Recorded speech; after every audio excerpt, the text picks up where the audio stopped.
Welcome back to another episode of A Breath of Fresh Sports. I'm Courtney, and today's episode we have an EBFL Week 12 recap. Just going over everything that happened in Erric B's Fantasy League in Week 12, go over the matchups, go over the results. We had some great games this week. We had some great NFL games, which made for great fantasy. First matchup we had was my team, We Are Pathetic versus Mrs. K Hunt. I pulled the win out, y'all. I pulled it out. She started out on Thursday. DeAndre Hopkins gave her 21.4, and that kind of had me down a little bit. But like I said on Sunday's episode, I felt like I had a great chance to pull out the win this week, and I did. Dak Prescott didn't do anything for her. She ended up putting Jamal Williams in and taking Kalen Ballage out, which I didn't like. I wanted her to keep Kalen Ballage in, but she took him out, which was the right decision. And Jamal Williams gave her 8 points, which she got a lot of those points in garbage time. Saquon Barkley only gave her 6. Jamison Crowder only gave her 1.8, which was shocking. I love Jamison Crowder this week. I thought he was going to have a big game. And, especially looking at the production that Sam Darnold had, you would think Jamison Crowder would have something, but just 1.8, man. If you go back and look at the Ryan Griffin touchdown, it looked like it was going to go to Jamison Crowder because if I'm remembering correctly, Sam Darnold rolled out towards the side that Jamison Crowder was on, and he was open in the flat. Go back and look at the play. He was open in the flat, and I just knew that. I was like, oh, touchdown Crowder. But nope, he turned around, and it was a tight end screen, and he threw it to Ryan Griffin, which I started Ryan Griffin, and Ryan Griffin got the touchdown. So that's like a 12-point swing there. Like, it went from being a 6.3 play for Jamison Crowder to not getting it for Jamison Crowder to Ryan Griffin getting it, which is me. So it went from her gaining 6 to me gaining 6. Like, that's a big swing. And Randall Cobb gave her 8.6. Cameron Brake only had 1 target, 0 catches. Gave her a goose egg. And going into Monday night, last night, I was up by, I want to say like 31, 32, 33 points or something like that. And she had Zerline and the Ravens defense. Now, everybody felt like it was over. I kind of felt like it should be over, but in the past 2 weeks, man, I've been having some rough endings to my games. And 2 weeks ago in EBFL, the Erric B Fantasy League, I was going against the 49ers defense, and they were playing the Seattle Seahawks. And we know what happened in that game.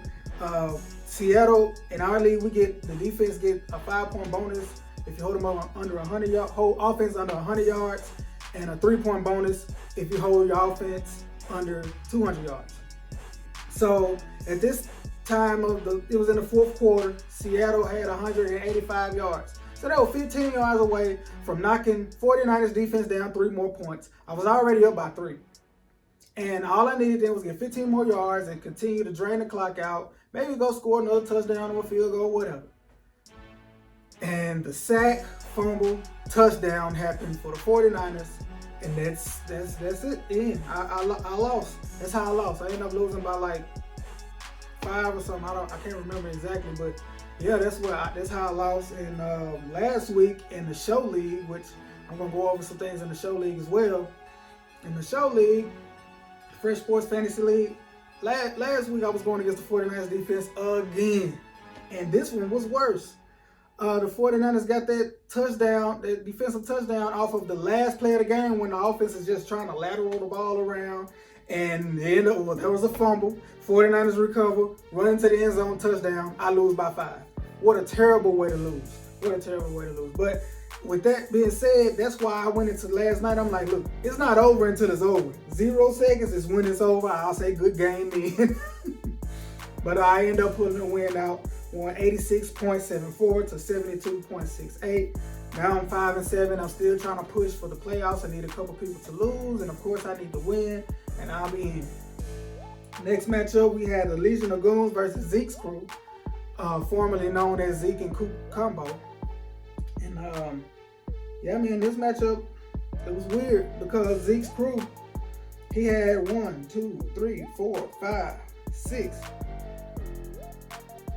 players. 6 out of 9 total players that you can start in our league came from 2 games. 4 players from the Lions, got Jeff Driscoll, Bo Scarborough, Kenny Galladay in the Lions defense, and 2 players from the Cowboys, which was Ezekiel Elliott and Amari Cooper. Amari Cooper gave him a goose egg. Stephon Gilmore shut him all the way down. 1 target, no catches. Bo Scarborough 7.8, Jeff Driscoll 14.58, Kenny Galladay 6.1. Lions defense 8. He didn't get what I know what he was trying to do. The Lions it was supposed to be a great matchup going against the Redskins, but it didn't pan out that way. The Redskins actually got their first win of the season, which was shocking. I didn't expect it, especially the way Jeff Driscoll had been playing in the last 2 games. I mean, I understand what Zeke's crew was trying to do, but starting that many players out of 2 games is like you're gonna have to hope for fireworks in those 2 games. I mean, and then in the Cowboys game, it was that bad weather. Should have been a bigger game for Zeke, in my opinion. But Amari Cooper, especially going against Stephon Gilmore, and also with the weather, yeah, I didn't see a good game coming for Amari Cooper. I actually saw a better game coming from Michael Gallup, and I mentioned I like Michael Gallup better if Amari Cooper plays. You can go back and look, I said that. But yeah, the Legion of Goons won by 33 points. Josh Allen gave him 23. John Brown gave him 9.9. Jared Cook 15.9. Allen Robinson, I predicted that as well, 21.1 points. I knew a big game was coming from him. Me and LeRon knew that was coming. So yeah, man, he pulled that win out pretty easily. And I wanted to say this real quick. The Legion of Goons, John, he's eliminated from playoff contention. And he's not quitting. He's still trying. He's trying to win. That's great, man. I love to see that. You don't want to be in a fantasy league when you have players that are eliminated from the playoffs and they just don't set their lineup anymore. You have 3 inactive players in, one other player on a bye, and they're in your starting lineup because you're not changing anything. You're not picking up waivers. You're not doing anything. You just quit. Get those players out of your league. If you have players like that are in your league, they don't need to be playing fantasy football. They don't love fantasy football. They're just in it to try to win some money, I guess. I mean, yeah, money may play a part of it, but I play this game because I love this game. Fantasy football, I love playing fantasy football. It's very fun. And I never do a game like that. If I'm 1-11, I'm week 13, most definitely I'm going to try to get that second win. Because you never know, man. You can play spoiler. You can knock somebody out of the playoffs. They could be trying to work their way in the playoffs like me this week, this coming week. I'm 5-7, and the person that I'm playing against, I think, is 2-9. I mean, of course I want to win, but I wouldn't even feel right getting a win if he would from a player that doesn't even try to win. You know what I'm saying? So you should want to be in a league where everybody is staying competitive throughout the whole season. If you have players that quit, kick them out the league. Don't let them back in. It's over. You don't need to be playing fantasy football. I just wanted to get that out the way real quick. Next matchup, the Le'Veon Henry party versus Blue Gotti boys. Go back into the EBFL Week 12 picks. I picked the Blue Gotti boys to win, but it was because I needed him to win. Like I said, I whispered, I said, I think you're going to win. I was talking to LeRon because I was looking at the matchups, man. And it just looked like LeRon was going to win pretty easily. And that's what happened, man. He won 94.98 to 78.2. I actually thought Derek Carr was going to play a better game than what he actually did. He only scored 4.18. The Raiders couldn't do anything. They couldn't do nothing. They got smoked. I expected Le'Veon Bell to produce more. He only scored 10.8. I thought he was going to have his first top 5 week in fantasy this year, but maybe it's time to maybe we got to stop looking at Le'Veon Bell as a running back 1 now. He's a running back 2. I mean, when he has great matchups, he's still not producing those great running back 1 numbers. I mean, like I said, he has 0 games with a top 5 finish this season. So, yeah, but Derrick Henry, I knew it was coming, man. He's playing, this time of the season is his season, and he's playing against the Jaguars. He loves playing them. And he scored 31.5, and that 74, 75-yard touchdown looked so similar to the 99-yard touchdown last year that was against the Jaguars. The stiff form on the sideline, I mean, just look at the play. And they look so similar. And he's just a beast. He loved playing in this time of the year, loved playing against the Jaguars. And we all expected that game to come. James Washington, Le'Veon Henry party also started him. Once the Steelers benched Mason Rudolph, Duck Hodges came in and gave him that bomb touchdown. And James Washington also had a stiff arm. He pushed the guy out the way. And he went on to score that long touchdown, gave him 15.8, 13.4 from Devin Singletary. LaRon's, his guy stepped up for him, besides Derek Carr. Stepped up for him and gave him what he needed to get the win. Blue got it, boys. He was disappointed in Russell Wilson. Not necessarily so much on Russell Wilson. It was more so DK Metcalf, in my opinion. DK Metcalf, which I started him, he dropped it was maybe about a 40-yard touchdown. He dropped it, and then he had another nice catch he dropped. I mean, and then also Russell Wilson overthrew a very, very, very easy touchdown to Jacob Hollister. I'm not sure if it was the wind or what. I don't know if it was the wind or what. But yeah, he overthrew him. It should have been a very easy just dump off touchdown, but he threw it 15 feet in the air over his head, incomplete, and he only gave him 11.5. So if you give him that 45-yard touchdown and the touchdown to Jacob Hollister, Blue got it, boys, win. I mean, I think that would have been enough to give him the win right there. So that has to hurt. That has to hurt when you have a guy that drops your touchdown and then you overthrow an easy touchdown and you lose because of that. That has to hurt. But he's already clinched the playoffs. He was just fighting to keep that number 1 seed, which he held the number 1 seed for a week. But Boss Hog in the Lane, he took it right back. Boss Hog in the Lane, he had the number 1 seed for like 10 straight weeks, and now he's number 1 seed again. And I'm gonna get to that game in a minute. But yeah, the Le'Veon Henry party took that game. He's now 5-7. I'm also 5-7.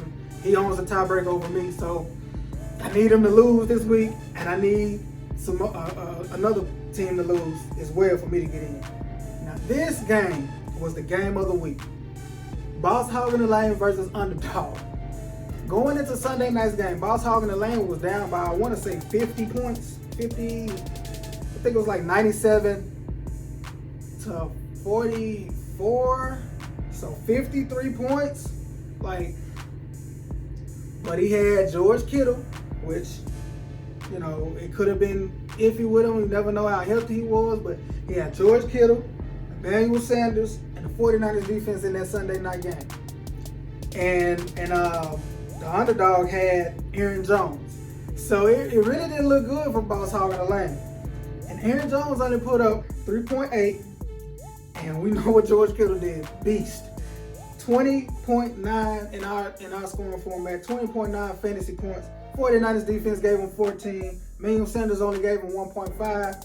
But that performance from his guys and also the bad game from Aaron Jones brought Boss Hog in the Lane back to within like 19 points going into Monday night. Underdog was done. He had no more players. And Boss Hog in the Lane had Mark Ingram. And Mark Ingram brought him back to win 106.88 to 100.92. I mean, it was just a great comeback. Boss Hog in the Lane, his nickname is the Comeback Cat because he's made so many comebacks like this in our fantasy league history. He's a 2-time champion. He has the best record in our history. Yeah, I think he has the most points in our history. I mean, he's just dominant for us. I mean, and he pulled this comeback off, man. It was amazing last night. That was a great game.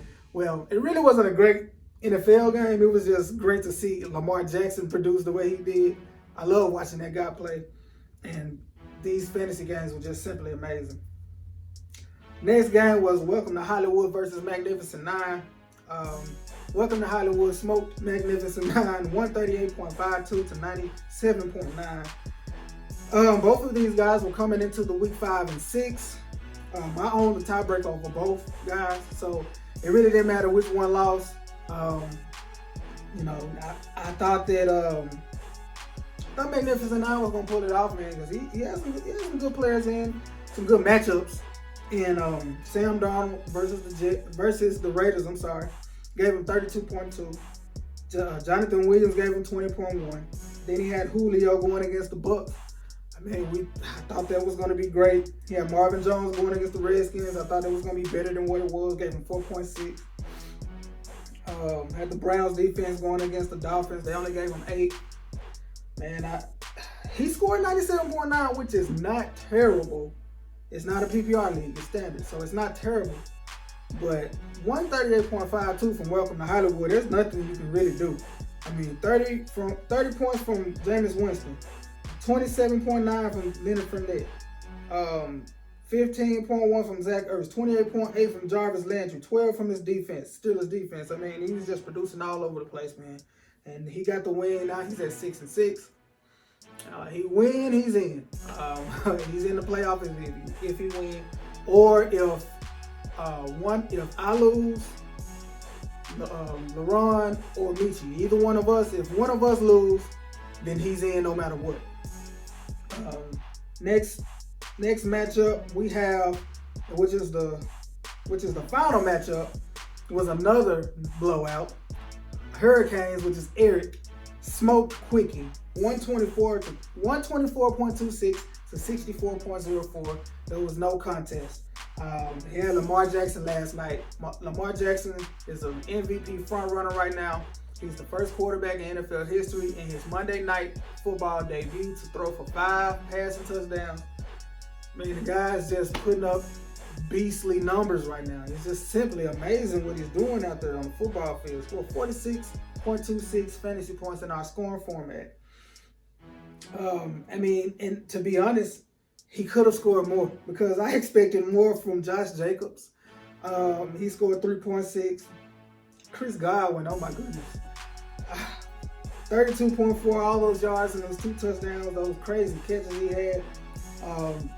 His tight end, Knox, only gave him 1.1. Ty Gurley only gave him 1.9. So, it could have been worse than what it actually was. There's really not much to say. Quickie had Drew Brees, gave him 28.44, which was great. He also had Chris Carson, which I thought would have a better game than what he actually had. He had those fumbles. He scored 5.7. Jalen Samuels only scored 3.2.